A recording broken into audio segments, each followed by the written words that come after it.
सीधे आपको लिए चलते, नवाब मलिक प्रेस कॉन्फ्रेंस कर रहे हैं और सलीम पटेल ने उन सारे अखबार और चैनलों पे जिन लोगों ने दाऊद से उसका कनेक्शन बताया था उन पे डिफेमेशन सूट फाइल किया था।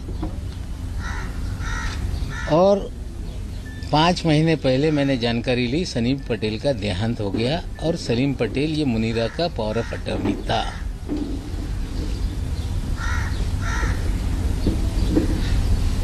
सरदार वली खान के बारे में उन्होंने कहा कि सजा याफ्ता मुजरिम से आपने कोई लेन देन किया है। 2005 में वो कन्विक्टेड नहीं था। जो वॉचमैन वहाँ पे था उनका लड़का था। 300 मीटर पे 7/12 पे उसने अपना नाम चढ़ा लिया था रेक्टिफिकेशन करने के लिए कोई कागज, वो हमने उनको पैसा दिया था, ये सच्चाई है। लेकिन देवेंद्र जी ने हमें जो लड़ाई में लड़ रहा था या लड़ रहा हूं, जो एनसीबी में निर्दोष लोगों को फंसाने का, हजारों करोड़ की उगाही करने का, कहीं ना कहीं देवेंद्र जी उसको डाइवर्ट करने का प्रयास कर रहे हैं। और सिर्फ डाइवर्ट करने का नहीं, उस अधिकारी को बचाने का प्रयास हो रहा है, क्योंकि देवेंद्र जी के उस अधिकारी के पुराने संबंध हैं। 2008 में कोई अधिकारी नौकरी पे आता है और 14 साल से मुंबई शहर छोड़ता नहीं, इसके पीछे क्या राज है? देवेंद्र जी औरों को कह रहे हैं कि अंडरवर्ल्ड कलेक्शन के लोग हैं ये, लेकिन देवेंद्र जी हम आपसे पूछना चाहते हैं कि सारे अंडरवर्ल्ड के लोग, जो अंडरवर्ल्ड कनेक्टेड लोग हैं, जो बड़े बड़े क्रिमिनल हैं, आपने मुख्यमंत्री रहते हुए उन्हें सभी लोगों को जो सरकारी कमीशन है, सरकारी बोर्ड है, उसका अध्यक्ष क्यों बनाया? मुन्ना यादव नाम का एक व्यक्ति जो नागपुर का कुख्यात गुंडा है, जिसपे हत्या से लेके सभी तरह के मामले दर्ज हैं, जो आपका राजनीतिक सारे भय पैदा करने वाला आपका साथी है, उस मुन्ना यादव को आपने कंस्ट्रक्शन वर्कर बोर्ड का अध्यक्ष बनाया था कि नहीं? क्या आपकी गंगा में मुन्ना यादव नहा के पवित्र हो गया था? आपने हैदर आजम नाम के एक आपके नेता को मौलाना आजाद फाइनेंस कॉरपोरेशन का अध्यक्ष बनाया था कि नहीं? क्या हैदर आजम बांग्लादेश के लोगों को मुंबई में बसाने का काम नहीं करता है? क्या हैदर आजम की दूसरी पत्नी जो बांग्लादेशी है, जिसकी जांच मलाड पुलिस स्टेशन ने शुरू की, 24 परगना पुलिस थाने में कागज भेजे गए, बंगाल पुलिस ने भेजा कि ये जो भी बर्थ सर्टिफिकेट है, जो भी कागजात है, ये फर्जी है। पर मलाड पुलिस स्टेशन जब मुकदमा दर्ज कर रही थी तो मुख्यमंत्री के कार्यालय से फोन करके आपने वो मामला दबाने का काम किया कि नहीं? क्या आपके इशारे पे पूरे महाराष्ट्र में उगाही का काम हो रहा था कि नहीं? मामला मुंबई का हो, बिल्डरों के जमीनों का झगड़ा हो, मामला थाना में जाके कंप्लेंट करके दर्ज करके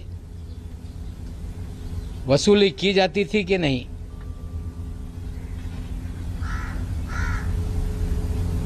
जमीन मालिकों को पकड़ के लाते थे और सारी जमीनें अपने नाम पे लिखा ली जाती थी, ये सच है कि नहीं? क्या आपके कार्यकाल में विदेश से लोगों को फोन आते थे, कुख्यात गुंडे फोन करते थे और पुलिस वाले मामला सेटल कर देते थे कि नहीं? लेकिन सबसे गंभीर आरोप मैं लगा रहा हूं देवेंद्र जी आप पे कि जब 8 नवंबर 2016 को नोटबंदी हुई, मोदी जी ने कहा कि नोटबंदी इसलिए किया जा रहा है, आतंकवाद खत्म होगा, काला धन खत्म होगा। और एक बात मोदी जी ने कही थी कि बड़े पैमाने पे जाली नोट है, उसे खत्म करने के लिए हम नोटबंदी का काम कर रहे हैं। जब नोटबंदी हो गई, पूरे देश में जाली नोट, चाहे पंजाब हो, 2000 के 500 के जाली नोट पकड़े जाने लगे। मध्य प्रदेश में जाली नोट पकड़े जाने लगे,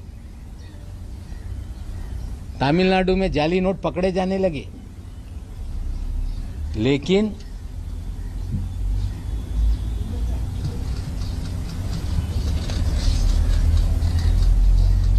आठ अक्टूबर 2017 तक, लगभग 1 साल तक महाराष्ट्र में जाली नोट का एक भी मामला सामने नहीं आया,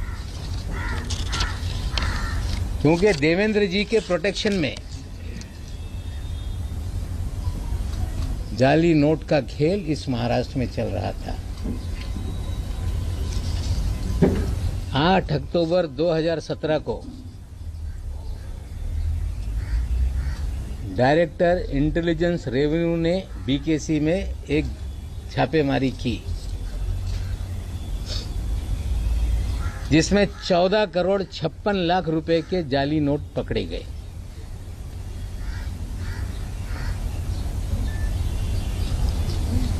और उस मामले को रफा दफा करने के लिए देवेंद्र जी ने उसमें मदद करने का काम किया।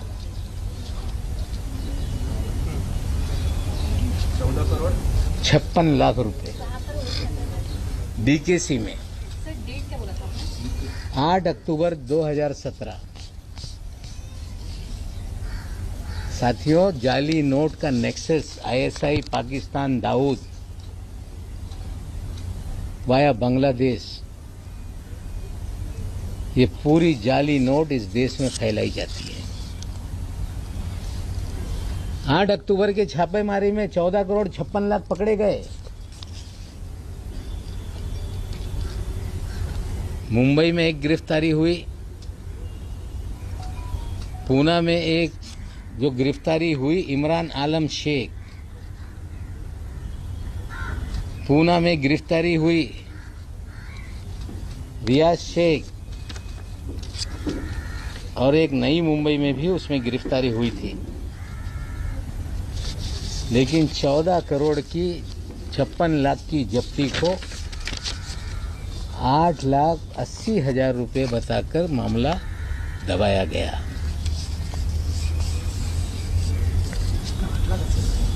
8,80,000 बताकर मामला दबाया गया।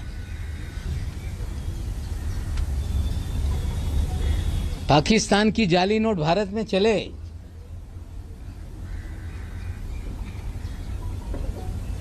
मामला दर्ज हो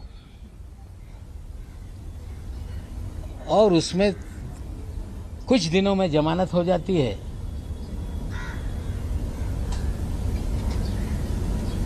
मामला एनआईए को नहीं दिया जाता, नोट कहां से आ रही थी उसके अंतिम जांच कभी आगे नहीं बढ़ती,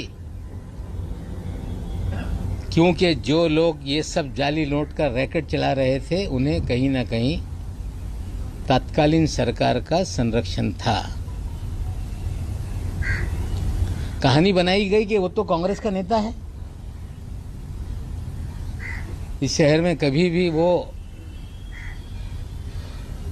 कांग्रेस का नेता नहीं रहा। खेल था कि पकड़ा जाए तो कांग्रेस पे बिल फाड़ दो।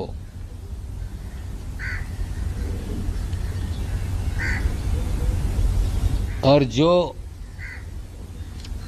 आलम शेख था, इमरान आलम शेख, ये माइनॉरिटी कमीशन 6 महीने के बाद जिसको हाजी अरफात शेख को चेयरमैन बनाया गया, उसका ये छोटा भाई है। हाजी अरफात शेख, जिसे देवेंद्र जी ने दल बदल करा के अल्पसंख्यक आयोग महाराष्ट्र का चेयरमैन बनाया था, उसका ये छोटा भाई है।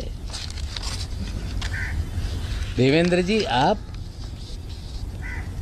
मुन्ना यादव को चेयरमैन बनाते हैं, कुख्यात गुंडे को। बांग्लादेशियों को इस शहर के अंदर आबाद करता है, उसको आप minority Maulana Azad finance corporation का चेयरमैन बनाते हैं। और जो जाली नोट का रैकेट चलाता है, कहीं छोटे मोटे कोई कार्ड छाप लेके कांग्रेस का नेता बना देता है, रहता है किसी और पार्टी में, काम आपके लिए करता है,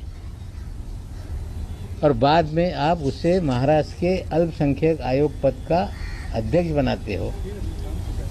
पूरी तरह से आपने राजनीति का क्रिमिनलाइजेशन किया। हम आपसे पूछना चाहते हैं कि रियाज भाटी कौन है?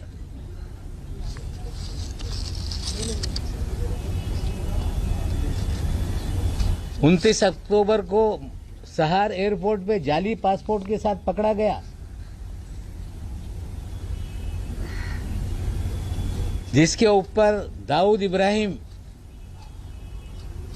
सारे गैंग के लोगों के साथ संबंध की सारी खबरें अखबारों में थी। पूरा शहर जानता था कि रियाज भाटी कौन है। डबल पासपोर्ट के साथ कोई व्यक्ति पकड़ लिया जाए और 2 दिन में छूट जाता है, इसके पीछे क्या खेल था?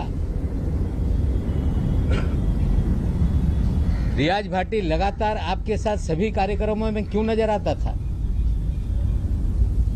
रियाज भाटी भारतीय जनता पार्टी के कार्यक्रमों में क्यों नजर आता था? आपके डिनर टेबल पे क्यों नजर आता था? हम देश के प्रधानमंत्री पे आरोप नहीं लगाना चाहते, लेकिन देश के प्रधानमंत्री के कार्यक्रम में अगर कोई जाता है तो उसके लिए पूरी तरह से स्कैनिंग किए बिना किसी भी व्यक्ति को पास नहीं इशू होता। प्रधानमंत्री शहर में आए और रियाज भाटी ने उनके साथ भी तस्वीरें खिंचवाई। क्या ऐसा कारण था बिना स्कूटनी के रियाज भाटी प्रधानमंत्री तक पहुंच गया? देवेंद्र जी, आप मुख्यमंत्री रहते हुए इस महाराष्ट्र में आपने सारे क्रिमिनल लोगों को सरकारी पदों पर बिठाया, जाली नोट का नेक्सस आपने चलवाया, आपने रियाज भाटी के जरिए पूरी उगाही का काम किया, आपने थाना में कमिश्नर बैठा के कंप्लेंट पूरे महाराष्ट्र की करा के उगाही का धंधा करवाया, और विदेश से कुख्यात गुंडे फोन करके सेटलमेंट पुलिस वाले करते थे। और ये सारा खेल आपके आशीर्वाद से महाराष्ट्र में चल रहा था। आज तो इतना बता रहा हूं, आगे और बहुत सारी काली करतूतें देवेंद्र जी के हैं, मैं लोगों के सामने रखूंगा। तो इसमें देवेंद्र जी का अंडरवर्ल्ड से कनेक्शन कैसे स्टार्ट? रियाज भाटी उनके साथ क्यों घूमता है? 2 पासपोर्ट के साथ अगर कोई अंडरवर्ल्ड का आरोपी एयरपोर्ट पर डिटेन हो जाए तो 2 दिन में कैसे छूट जाता है? प्रधानमंत्री के कार्यक्रम में वीआईपी के पास कैसे बन जाते हैं? जाली नोट का नेक्सस चलता है, जमानत हो जाती है, पैसे कहां से आए, कहां से, उसका क्यों नहीं इन्वेस्टिगेशन किया जाता? क्या हैदर आजम की बीवी का बांग्लादेश का मामला पुलिस स्टेशन में दर्ज है कि नहीं?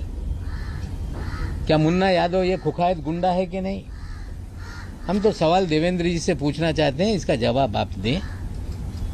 अगर ये झूठ है तो बताएं कि नवाब मलिक मुन्ना यादव के बारे में झूठ बोल रहा है।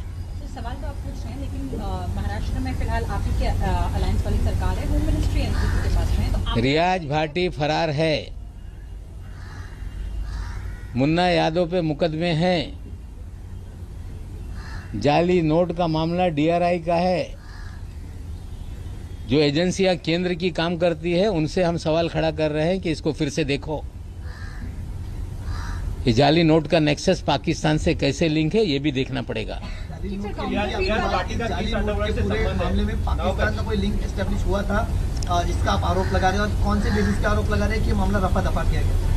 जब 14 करोड़ 56 लाख पकड़े गए, जाली नोट का मामला था, तो क्या ऐसा हो गया कि जमानत हो गई तुरंत?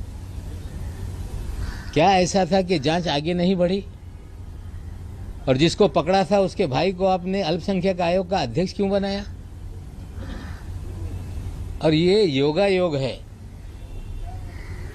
कि उस समय भी उस केस का जो इंचार्ज था वो भी समीर दाऊद वानखेड़े ही था। जाली नोट केस का जी, इसके बारे में थोड़ा elaborate कीजिए। ते डीआरआई मध्ये ही केस झाली होती। ये मामला डीआरआई में हुआ था। और मैं आपको बता दूं कि जो 14 साल से वानखेड़े साहब जो मुंबई में लगातार पोस्टिंग रहे, उनकी posting joint commissioner intelligence revenue की 1 जुलाई 17 को हुई और उस समय उनके ही पास ये डिपार्टमेंट था। ये छापेमारी या जो भी कार्रवाई हुई थी डीआरआई ने की थी और केस को हल्का करने के लिए यही अधिकारी के जरिए देवेंद्र जी ने सारी मदद की थी। हाजी अरफात के भाई का मामला रफा दफा करवाया था। ये कोइंसिडेंस हो सकता है, लेकिन एक ही अधिकारी जिसके ऊपर गंभीर मामले चल रहे हैं, 2 एसआईटी जांच कर रही है, विजिलेंस की जांच हो रही है, और उससे ध्यान भटकाने का खेल कहीं तो नहीं, ये भी सवाल खड़े होते हैं। रियाज भाटी पीएम तक कैसे पहुंचा, कैसे? ये मैं पूछना चाहता हूं कि किसी भी प्रधानमंत्री के कार्यक्रम में पहुंचने के लिए पूरी तरह से स्टेट की इंटेलिजेंस एजेंसियां, केंद्र की इंटेलिजेंस एजेंसियां उस व्यक्ति का पूरा स्क्रूटनी करती हैं। अगर जिसके ऊपर लगातार दाऊद इब्राहिम के संपर्क के मामले रहे हों और वो सीधे प्रधानमंत्री तक पहुंच जाए, तो कहीं ना कहीं उसे किसी न किसी का आशीर्वाद था, जिसके कारण उस कार्यक्रम के भीतर तक वो गया। दाऊद इब्राहिम का आदमी रियाज भाटी है, आज फरार है। थाना में जितनी उगाही हो रही थी उसका भी वो कहीं ना कहीं एक उगाही के कार्यक्रम का हिस्सा था। बहुत सारे मुकदमे खुले हैं जिसमें रियाज भाटी आज फरार है। रियाज भाटी के तो और नेताओं के साथ भी फोटो है, बाकी सभी पार्टियों के नेताओं के साथ भी फोटो है उसके। हमारे साथ कोई फोटो नहीं, भारतीय जनता पार्टी के नेताओं के साथ फोटो हैं। सर, परदेशातून काही फोन येत होते तुमचं असं म्हणणं आहे आणि पोलीस त्याच्यामध्ये मध्यस्थी करत होतं, समजू शकेल का ते पोलीस कोण मध्यस्थी करत होते? नाही, त्याच्या बाबतीत काही तपास सुरू आहे, त्याच्यावर मी भास करू इच्छित नाही। सर देखिए, प्रेस कॉन्फ्रेंस तक ठीक है, पर एलआई की सच्ची काउंटर फीट वाला डीआरआई के पास है, बट फिर भी as I earlier also said कि होम मिनिस्ट्री आप ही के पास में है, एज आपकी पार्टी के पास में है। स्टिल आप लोग कोई इंक्वायरी जो आप एलिगेशन देवेंद्र फडणवीस पे लगा रहे हैं, एटलीस्ट स्टेट इंटेलिजेंस एजेंसी तक जो लिमिटेड है वो वाला पार्ट आप लोग इन्वेस्टिगेट कर सकते हैं, राइट? तो are you going to write to your own the home minister who is from your देखिए, पार्टी? मैं अगर इस तरह से चीजें करूंगा तो लोग कहेंगे कि नवाब मलिक लोगों को फंसा रहा है। सर, प्रेस कॉन्फ्रेंस में हम बता रहे हैं, बता रहे हैं, देखते हैं कितनी ईमानदारी से चीजें फिर शुरू होती है। रियाज भाटी को लेके देखते हैं क्या सफाई आती है। सर, रियाज भाटी को पॉलिटिकल लॉबीज बताया जा रहा है और लगभग सारी पार्टियों के नेताओं के साथ उसकी फोटो लाइव सारे ग्रुप में शेयर की जा रही है पैरेलल।